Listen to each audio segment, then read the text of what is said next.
Assalomu alaykum barchaga. Videomiz keng tarqalishi uchun like tugmachasini bosib qo'yishni unutmang. Like bosgan insonni Xudoyim doim qo'llasin. Diqqat qiling, tezkor xabar.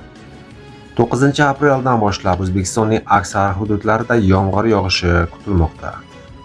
Xususan Toshkent shahrida havo o'zgaruvchan bo'ladi, yomg'ir yog'adi. Shamol g'arbdan 3-8 metr tezlikda esadi. Harorat kechasi 10-12 daraja, kunduzi esa 16 daraja bo'ladi. Qoraqalpog'iston va Xorazmda ayrim joylarda yomg'ir yog'adi, tuman tushishi mumkin. Kechasi 6 gradus, kunduzi esa 20 gradusgacha issiq bo'ladi. Buxoro va Navoiy viloyatlarida ham ayrim joylarda yomg'ir yog'ishi kutilmoqda.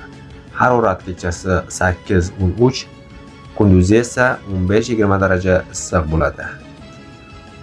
Toshkent, Sirdaryo, Jizzax va Samarqand viloyatlarida ayrim joylarda yomg'ir yog'adi, tuman tushishi mumkin. Harorat kechasi 8-13 daraja, kunduzi esa 18 daraja issiq bo'ladi.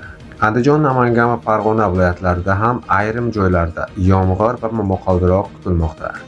Ba'zi hududlarda tuman tushishi mumkin. Harorat kechasi 10-15 daraja, kunduzi esa 18 daraja bo'ladi.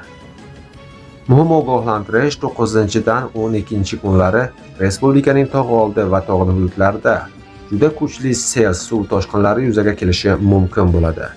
O'zingiz va yaqinlaringizni asrang. Salom.